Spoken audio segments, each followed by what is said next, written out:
languages over the course of my entire lifetime. So I know that there are a lot of people out there who are like, I speak 6 languages now, or I speak 20 languages, or I'm learning all of these languages. And I am learning each of these languages, but I am not learning them just for the sake of learning languages. I'm learning each of them because each of them hold a very special place in my heart to me. And I'm going to share with you guys which languages I'm learning and how I'm learning them, and just like how I have planned to learn them over several years. Because I do plan to start each of them within the next few years or so, or at least the next several years. But it's not like I'm going to just learn a language and then be done with it and then move on to another one. I'm going to be continuing these languages because I want each language to be so carefully selected, and I want each one to be well developed. Like, I don't want to just have a language that I get to like a conversational level of fluency. I want to really get to know each of my languages, because the reasons that I chose them are very connected to my life and to what I do. So the first language, of course, is English. This is my native language, and I'm not learning it as like a language, like a foreign language, but I am still improving because I still am improving in my ability to speak in YouTube videos. I'm improving my ability to write, you know, within my content that I create, within my blogs, within my courses, within all of my programs, everything that I write. I am, you know, I'm practicing it, and those skills, the more I develop them, transfer into my other languages.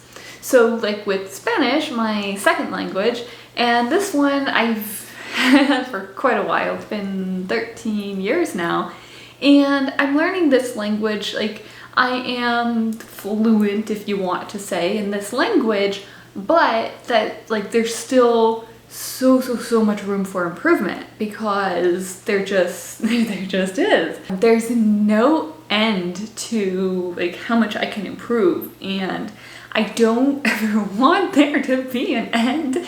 And that's why like I'm continuing to take my Spanish classes through Oregon State. I do them online, and so I'm doing that, and I plan to take my Spanish to degree level. And yeah, that is my plan for Spanish. And then I'm learning French as my third language, which I started 5 years ago, I believe, 5 years ago, or 6 years ago maybe.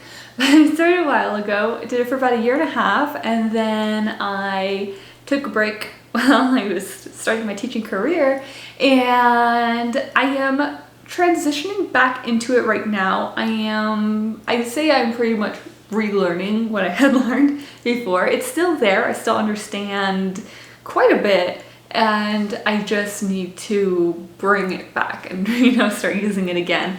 And it's coming back pretty quickly. But I'm using my Spanish to learn French, so that way I can integrate, that way I can continue learning my Spanish, right? I can continue practicing it, and I just learn French through that way. So I don't have to choose between the two. So I get to like take my Spanish classes. I'm taking them from my French classes, sorry, I'm taking them from a Spanish speaker.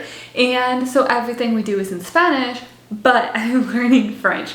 So I'm just experimenting with all of these different strategies, and like however I can get myself to my goals, because I want to just be so immersed in my language learning process that I can learn more and more as I create things for you guys. Like as I have my Linguist Dojo program, my course, that I've built around all that I've learned as a teacher, and as an English teacher, and as a literacy specialist, and as a independent study teacher, as a math teacher, even like organizing different programs as just really a facilitator of programs, but as a teacher in all those areas. And then of course my Spanish experience, like becoming bilingual, you know, that is my Spanish. Like that's where that exists.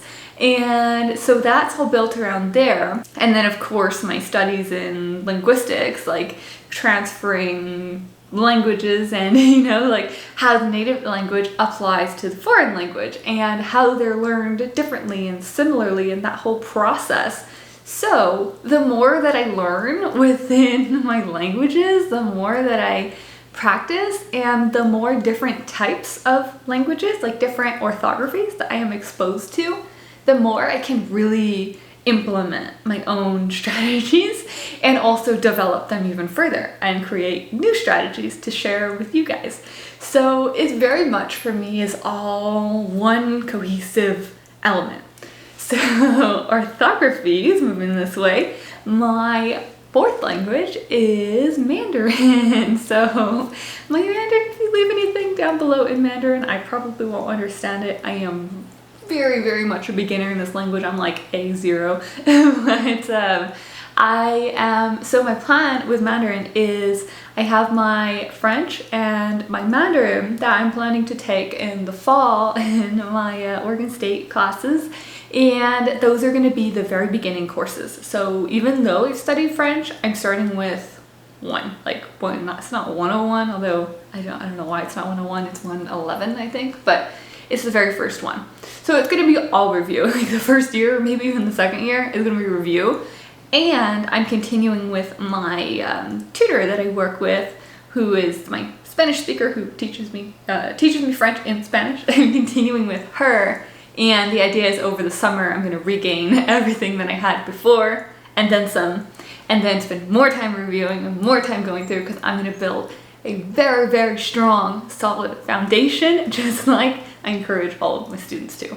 So I'm going to do that, and then I'm going to use that time when I'm reviewing my French to start my new language, which is Mandarin. And it's very, very, very challenging for me because of the just everything, how different it is from all of like English and all of the Romance languages, and it's a challenge, but it's really a good one because I am seeing how my strategies, like my programs, work for a language of another orthography, because I know that they do. Like I know that regardless of what language you learn, that it is reading, writing, speaking, and listening. Of course, someone asked me about signed languages, and that is a little bit different. I'd have to explore that a bit, but for all of these spoken languages, you typically do need those 4 elements as long as they do have a writing system. So that is the plan there going into Mandarin. And Mandarin, so everything I do I'm integrating in some way. And my Mandarin integrates into my karate because I study Shaolin Kempo karate. So from the Shaolin Temple in China, and I plan to go to China hopefully pretty soon, within the next year or two, and to study in the Shaolin Temple and with the monks in my karate. And then that is just like the most beautiful integration, putting my hands together, the most beautiful integration of language and martial arts, and karate specifically. And that is like, that motivates me to learn that language, to learn Mandarin, because it means more to me than just a language of another orthography, which has always been my goal to learn. It's just always fascinated me.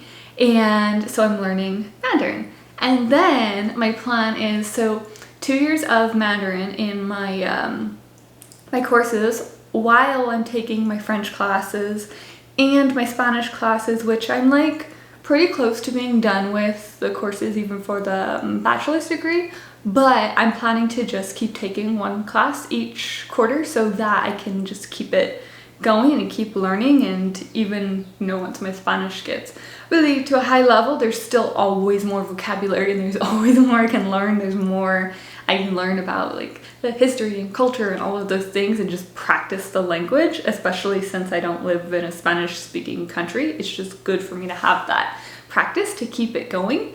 And so I'm going to do that. And then my French, I'm planning, I think I'm going to do a bachelor's degree in that. Right now I'm on as a minor, but I think I'm going to change it to a bachelor's degree. And so I'm going to continue those courses. That will take me at least 4 years because I'm starting at 1, right? So that'll be those 4 years. So imagine that, the Spanish and the French and the Mandarin in the fall, and then that year for 2 years. And there's only 2 years of Mandarin. So what I'm going to do is take those 2 years and then just, I guess, do the rest self-study, or if something comes up, an opportunity arises, then I will take that. But I'm going to do those 2 years, and then I'm going to start Japanese as my 5th language. So 2 years, like 2.5 years from now. So right now I'm at 4 languages. And really only, like, really speaking, 2. Understanding, 3 with French, and then learning 4 with Mandarin. And then, yeah, 2 years from 2.5 years from now about, I'll start my Japanese. And by that time, I will have learned and know pretty well all of the basics in Mandarin. So if you've followed my thought process here with using Spanish to learn French, I plan to use Mandarin to learn Japanese, because I think that they are similar enough, like how French and Spanish are, that I can use the one to learn the other, and that there is likely someone out there I can find who is a teacher of both languages, or like very proficient in both languages and teaches Japanese, who I can learn from. So that is my plan there. And Japanese is also one of the, like, it has an influence over the martial arts that I study, over the karate that I study, and it is like mostly, it's mostly Chinese. It's mostly from the Shaolin Temple, the Shaolin Temple karate, but we do use quite a bit of Japanese within the language as well, like within the forms, and it does have a heavy influence. It's like a mix of the two, but more heavily Chinese. And so that's why I'm learning that one first, and then adding Japanese. So that is, again, my motivation for Japanese, is that it is part of what I do within my karate, and we use quite a few Japanese words within that as well. Like we have our ukis, you know, like our partners, and we have it just comes up from time to time. We have different vocabulary that we use from Chinese, from, I believe our vocabulary is Mandarin that comes up, and then from Japanese as well. So that is language 5. And language 6 is Arabic. So Arabic, I actually started many years ago, actually, like around the same time as my French, I think 5 years ago or 4 years ago.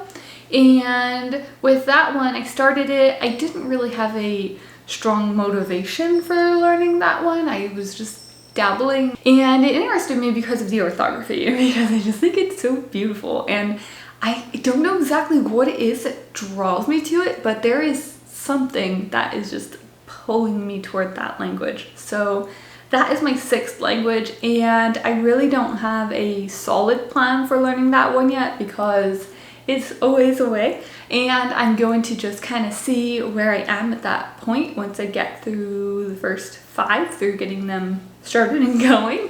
And then with Arabic, like, there's so many options of how I could learn it. I think I will, at that point, probably branch off maybe from the university and do something online. I actually, I started, when I was learning before, I was following a YouTube channel, I learned Arabic with Maha, and I was following that channel, and I learned quite a bit from her, and I know she has classes, so maybe I'll join those at some point, and that would be kind of a fun way to integrate in what I do online with that language, and that could be fun to see another teaching style and to get more of that. But I really am just exploring that still, and just kind of letting it gestate within my mind of how that's going to come out.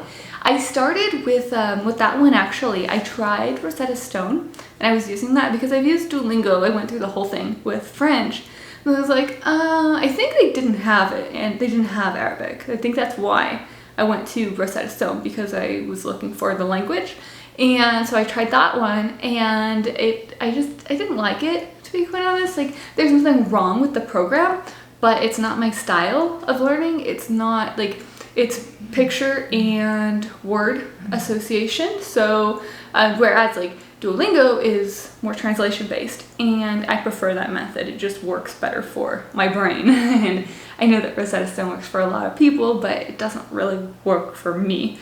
So I just didn't get very far with that. And I did some like studying on my own, but I really, whenever I get back to that, I will be starting from the beginning, and I really will just be pretty much starting from the like the very beginning, because I don't feel like I have much to bring back there.